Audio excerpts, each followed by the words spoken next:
All right, so we're here in Hokkaido, live and in color. This is not a test. I repeat, this is not a test. Eugene B. Redmond is turning 79 years old today. 79 revolutions around the sun. One of the architects of the Black Arts movement. Go on, poet. And you see how good he looking. So I have something to look forward to. That's you. We're at the buffet restaurant. Hi, June. How are you doing? This is our lovely waiter, June. Ya is here.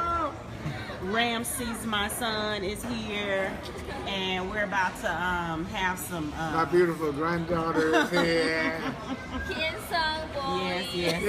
Did you get her?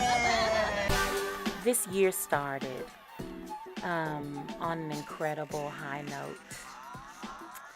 And now we're at the end of it, at an interesting time. But this is my dad, turning 79. And he is one of my biggest supporters. God, I love him.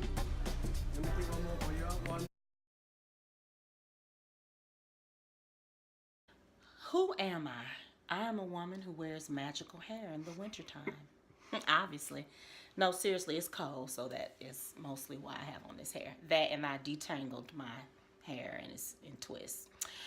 But this is my son, here to answer the question, who am I? Ramses, if somebody asked you, what does your mother like the most and what does your mother dislike the most, what would you say?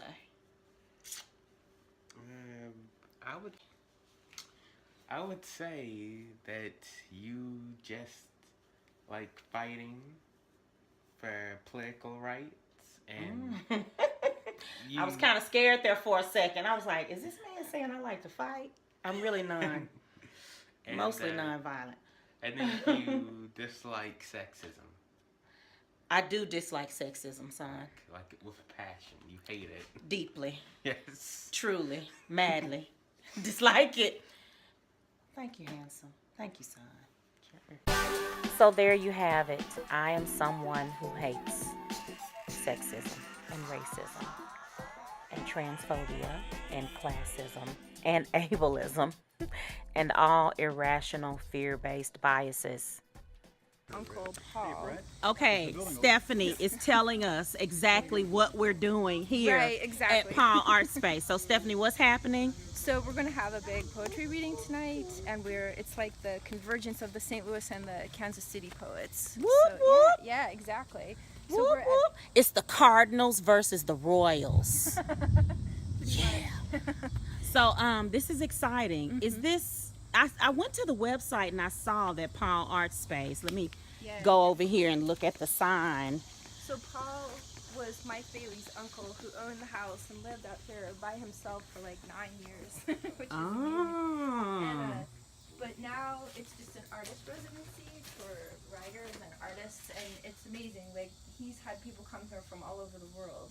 So, and it's so crazy because it's like right off of industrialized North St. Louis. Exactly. So it's like you leave the industry, the working world, and then you go into this bucolic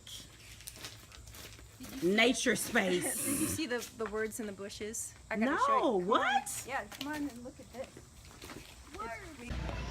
We are in the airport heading off to Atlanta, and I am with two very sexy and woke activists. Their names are Brittany Gray, bam, and Jessica Wernley, ba-bling bling. Y'all weren't ready for all that fireness, were you? I know you weren't, but we'll talk to them more as the trip progresses. But we're really excited to go work with the Center for Community Change. Their mission is to empower working class community members to change their own community. And you know my obsession with Fannie Lou Hamer, and that's exactly what she did. So it's gonna be dope. It's gonna be dope. Out here. And it's lit. ATL ain't playing. Okay. I don't know if you can hear that above, but that is the sound of them choppers. We are headed out to collaborate on an action, a protest. I think it's just a simple march, right? That was planned before we got here, but we're gonna come in and lend our support.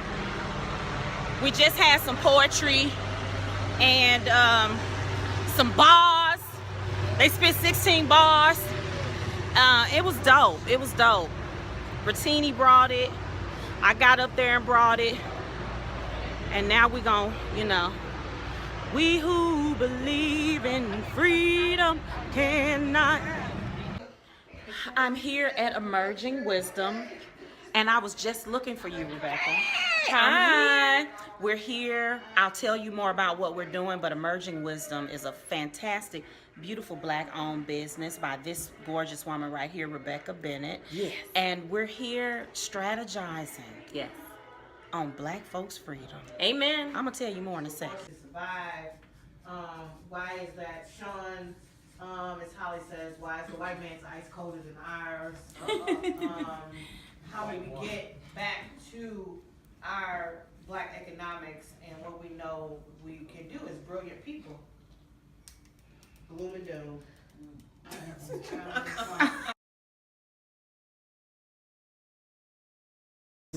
So the rape of Africa and the sprinkling of African people around the world, the Western world, to build a Western world, the most important or the most devastating aspect of that was to teach people of African ancestry to hate themselves. Okay. See, this Yes. this is the core of everything. This is why young Black men, boys, killing each other. Yes. We don't love each other. Yes. You don't love oneself. And when you, so it perfected this whole seasoning process, where you basically make a people into something else. And the extension of that seasoning, which That was powerful, some seasoning, honey. and I write about it in Taking Bullets. And the most important aspect of that seasoning, which most people don't even realize, is Black church.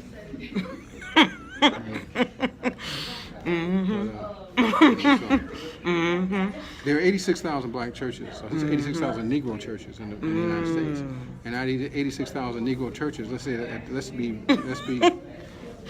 Christian and say that about 500 Black churches. And This distinction that you and I also heard Baba Amir Baraka make that distinction too between Negroes and Black folks. well, the Negroes, So, the Negroes are back in charge. Okay, so this is the distinction between what young people are now calling woke and the people who are not woke, right? So the Black people can qualify as woke. They want to replicate positive images of themselves. They want to have self-sustaining, independent institutions. And the Negroes are not interested in that, have been seasoned to hate themselves. Yeah, they're still asleep, of course. And they're still asleep. But what we have to understand is that we only do what we've been told to do. Okay? So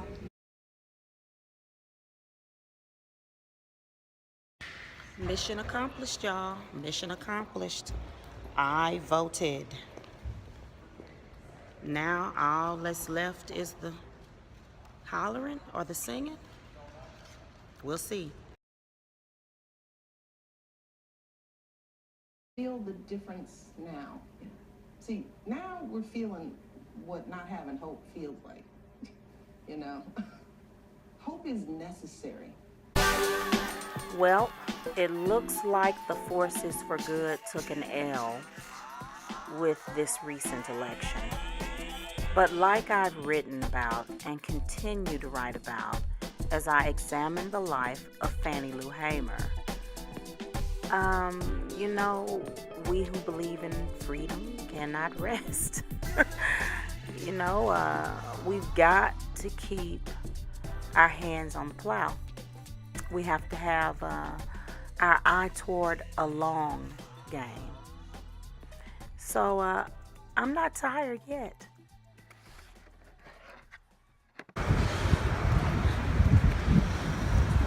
The The Redmond Williams unit is on a mission as usual. I'm meeting a friend for a drink, and I have my gorgeous daughter with me. And then we're going to go to a meeting afterwards about the injustice boycott for a few minutes before we pick up the son. So my life is a juggling act with the parenting and the writing and the arts administration and the diversity inclusion work and the poetry and the justice work. Start putting some things in action. That's what we're all here for, right? Yeah, that's right. I'm glad somebody. When black lives are under attack, what do we do? Stand up, fight back. When black lives are under attack, what do we do? Stand up, fight back. Fight back. Fight back. Fight back. Fight back. All right. I'm just gonna quickly go through a few things. We are Socialist Alternative. We meet every Sunday from 2 to 4 p.m. here at Phone. That's our regular branch meetings, and it is open for everyone to attend. Right now, we are a national organization. One of our biggest and fondest accomplishments is electing Shama Sawant as city council member in Seattle, and she is, wow. It's been 80 years since a socialist.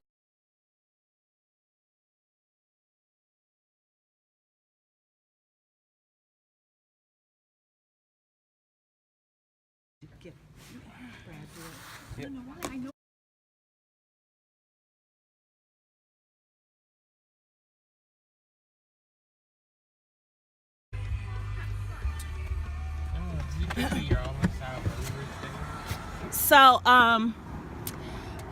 we of course have to get in with the poetry, pedagogy, and justice.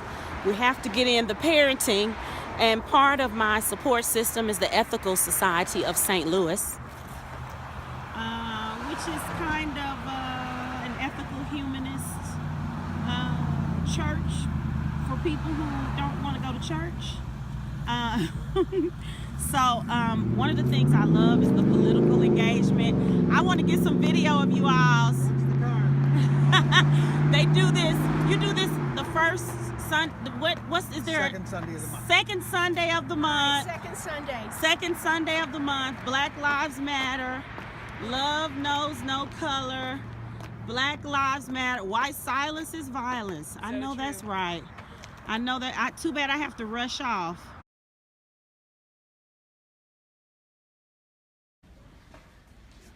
This is Yah. Every person is important and unique. Every person deserves to be treated fairly and kindly. I can learn from everyone. I am a part of this earth. I cherish it and all life upon it. I learn from the world around me by using my senses, mind, and feelings. I am a member of the world community, which depends on the cooperation of all people for peace and justice. I can learn from the past to build for the future. I am free to question. I am free to choose what I believe. I accept responsibility for my choices and action. I strive to live my values. Yeah!